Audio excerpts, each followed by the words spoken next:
Rail bill संशोधन विधेयक पारित किए जाने पर बॉलीवुड एक्टर व सांसद मंडी से कंगना रनौत व सांसद हैदराबाद से असदुद्दीन ओवैसी, नगीना से सांसद एडवोकेट चंद्रशेखर आजाद क्या क्या बोले, आगे देखिए।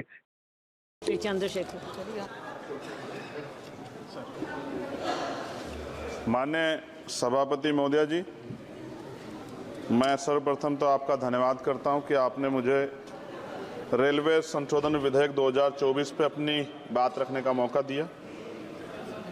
रेलवे संशोधन विधेयक 2024 पर मैं अपनी गहरी चिंता व्यक्त करता हूं। यह विधेयक भले ही रेलवे के शासन ढांचे को सुव्यवस्थित करने का लक्ष्य रखता हो, लेकिन ये हमारे रेलवे सिस्टम की मूलभूत ताकत को कमजोर कर सकता है। केंद्र सरकार की बढ़ती भूमिका भले ही अच्छे इरादों से प्रेरित हो, लेकिन इससे नौकरशाही में देरी हो सकती है और समय पर निर्णय लेने की क्षमता कम हो सकती है। हमें अपने रेलवे सिस्टम की चपलता और लचीलेपन को खोने का जोखिम उठा रहे हैं। रेलवे बोर्ड में सदस्यों की नियुक्ति, मैं मंत्री जी से पूछना चाहता हूं कि क्या SC, ST, OBC और महिलाओं को इस बोर्ड में जगह मिलेगी? रेलवे बोर्ड सदस्यों की नियुक्ति शासन का एक महत्वपूर्ण पहलू है। यह आवश्यक है कि नियुक्तियां योग्यता और विशेषज्ञता के आधार पर हो, न कि राजनीतिक विचारधाराओं के आधार पर। इस मोर्चे पर कोई भी समझौता निर्णय लेने की गुणवत्ता और भारतीय रेलवे के समग्र प्रदर्शन में गिरावट का कारण बन सकता है। जनता की जरूरतें सर्वोपरि है, इसलिए हमारे लिए आम आदमी की जरूरतें सर्वोपरि हैं। रेलवे सुलभ, किफायती और विश्वसनीय होना चाहिए। विधेयक को सुनिश्चित करना चाहिए कि इन सिद्धांतों का पालन होगा। हालांकि विधेयक का उद्देश्य अच्छा हो सकता है, लेकिन इससे संभावित परिणाम दूरगामी है। हमें सावधानीपूर्वक आगे बढ़ना चाहिए और सुनिश्चित करना चाहिए कि सुधार रेलवे के मूल तत्वों को कमजोर ना करें। साथ साथ सभापति महोदया, जिस लोकसभा क्षेत्र से मैं आता हूं, नगीना, वो बहुत पिछड़ा हुआ क्षेत्र है। वहाँ के युवा, किसान, महिलाएं, मजदूर जीवन यापन करने के लिए कठिनाइयों का सामना करना पड़ता है उनको। इसलिए मैं माननीय मंत्री जी से मांग करूंगा कि नजीबाबाद से मुंबई और जम्मू के लिए ट्रेन चलाई जाए। साथ साथ नजीबाबाद स्टेशन गढ़वाल का प्रवेश द्वार है। मैं आपसे आग्रह करूंगा कि वहां जल भराव की समस्या होती है स्टेशन पे, उसकी देखरेख की जाए। बेगमपुरा एक्सप्रेस वाराणसी टू जम्मू तवी का स्टॉपेज वहां हो। दिल्ली जाने के लिए सुबह में कोई ट्रेन नहीं है, मुझे भी आना पड़ता है तो बहुत परेशानी का सामना करना पड़ता है अक्सर, जब मैं कोशिश करता हूं कि सेशन में चला जाऊं, क्योंकि ये रेलवे की सुविधा आपने उपलब्ध कराई है। जलालाबाद क्रॉसिंग पे ओवरब्रिज बनना चाहिए। धामपुर में 2 जगह पे समस्या है सर, कई घंटे खड़ा होना पड़ता है, ओवरब्रिज की आवश्यकता है वहाँ।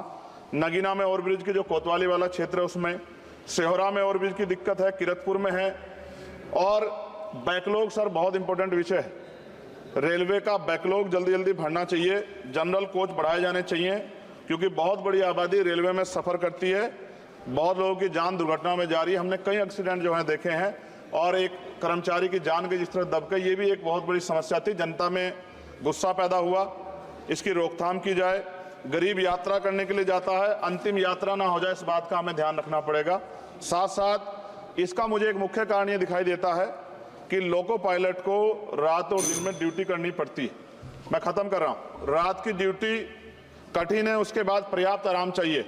इस संबंध में HPC का सुझाव भी था कि लोको पायलट के लिए 2 रात्रि बाद ड्यूटी का आदेश हो, तो ये इस पे अमल नहीं किया गया, जिसके कारण उनकी आंख लग जाती है और कई बार दुर्घटना होती है। हजारों लोगों की जिंदगी से खिलवाड़ नहीं होना चाहिए।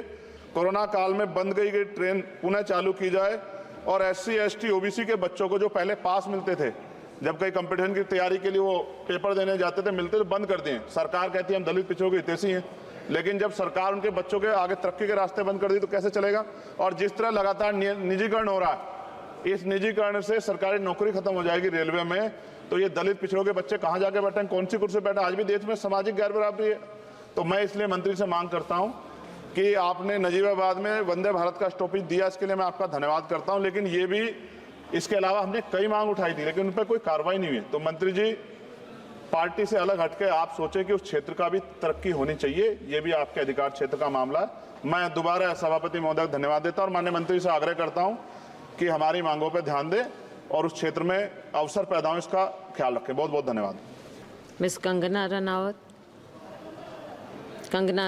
जी। माननीय अध्यक्ष जी, मैं आपकी धन्यवादी हूँ कि आपने मुझे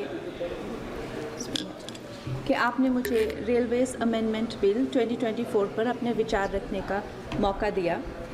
माननीय रेल मंत्री श्री अश्विनी वैष्णव जी द्वारा प्रस्तावित इस बिल का मैं स्वागत करती हूँ। जैसे कि हमारे प्रधानमंत्री श्री नरेंद्र मोदी जी हमेशा ही कहते हैं कि सरकार का काम होना चाहिए जो लोगों के जीवन में सरलता लाए, चाहे वो लॉज हो, ब्यूरोक्रेसी हो या सरकार के दफ्तर हों, उनके लिए वो एक्सेसिबल होने चाहिए और उनके लिए जो है वो किसी तरह का स्ट्रेस जनरेट ना करें और इजीली अवेलेबल होने चाहिए।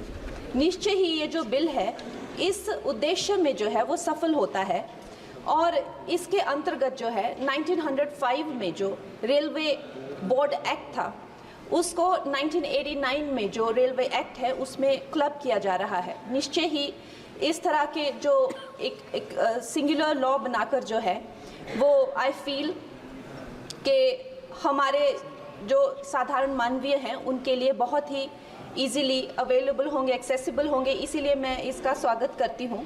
Another very important government body railway board, जिसको डायरेक्टली जो कॉर्पोरेट्स के जो हर्डल्स होते हैं, जिसको हमारे प्रधानमंत्री जी हमेशा कहते हैं कि दफ्तरों के चक्कर लगाने या लोगों को एक डेस्क से दूसरे डेस्क भेजना, आई थिंक इससे भी उनको जो है वो छुटकारा मिलता है। ये डायरेक्टली जो है सेंटर के अंडर जो है रेलवे बोर्ड को लिया जा रहा है, इसका भी मैं पूरा स्वागत करती हूँ।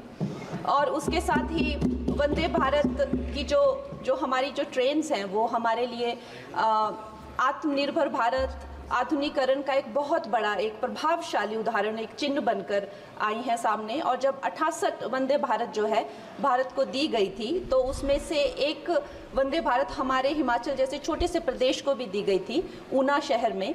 उसके साथ ही मैं जानती हूँ कि हिमाचल बहुत ही एक दुर्गम क्षेत्र है, मगर जिस तरह से हमारी सरकार भारतीय जनता पार्टी जम्मू कश्मीर हो गया या और पहाड़ी इलाके हो गए, उनमें जो है इतने ज़्यादा रेल प्रोजेक्ट्स जो है वो लॉन्च कर रहे हैं, उसी के साथ भी हमें भी हिमाचल के लिए बहुत ज़्यादा जो है वो सर्वेज हो रहे हैं, रेल का बजट मिला है। शिमला हो गया या धर्मशाला, कांगड़ा और बैजनाथ हो गया, ऐसे ना जाने बहुत सारी जगहों पे, हमीरपुर जैसी जगहों पर जो है बहुत सारे प्रोजेक्ट्स आ रहे हैं।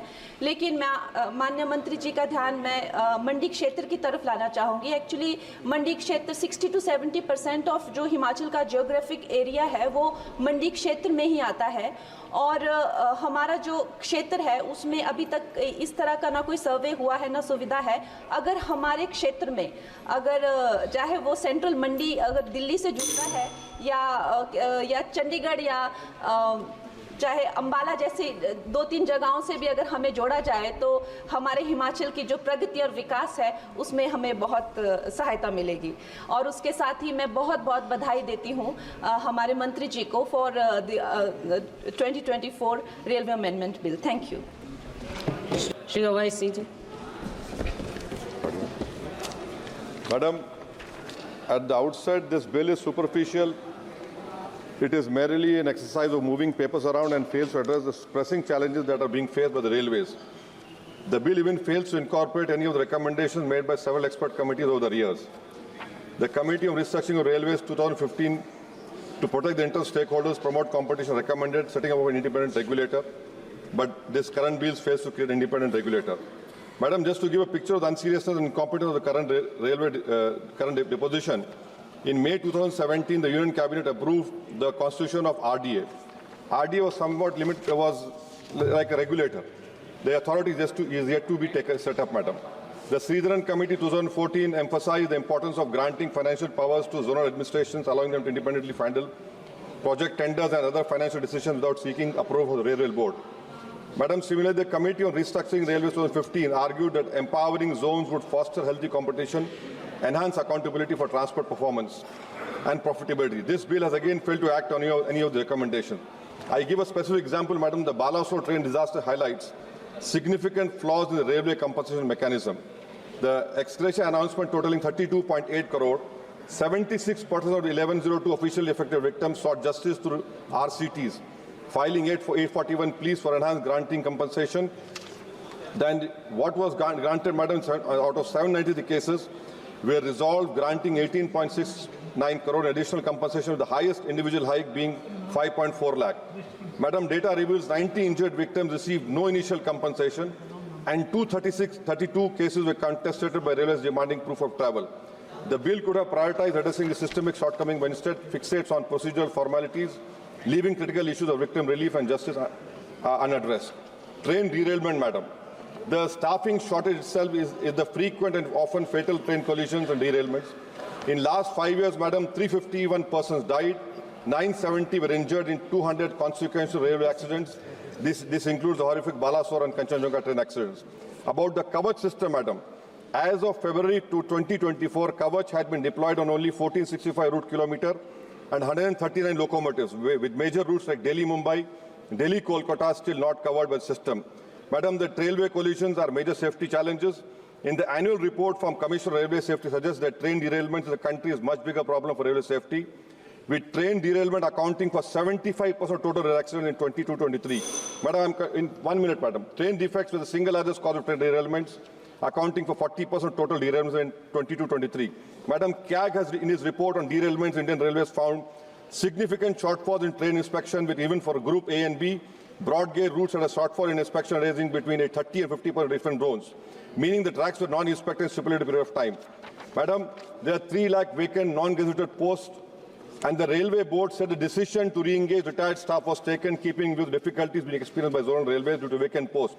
Madam, in RTI March 2024, the ministry stated 1.5 lakh posts were vacant in the safety category, and as of August 2023, there were 53,000 vacancies in just operational safety division of Indian Railways. Madam, look at this position. I'm concluding, madam. Now, from 1991 to 21-22, we have lost 4.40 lakh jobs in the railways. Lastly, madam, overcrowding. I wish the Honourable Minister, sits on the North Indian routes. One would be lucky to find a seat. And lastly, madam, I am just digressing from this, take the opportunity to request the Honourable Minister, in Kishanganj, Kocha Daman requires railway station. In my station, in my constituency, Nampur railway station has to be renovated. And kindly, madam, in my constituency, the Falaknuma ROB and the Shastripura ROB will break the Guinness Book of Records now. For 4 years, madam, it has been pending. And in Shastripura ROB construction, 10-15 people have lost their lives. Thank you, madam. Thank you.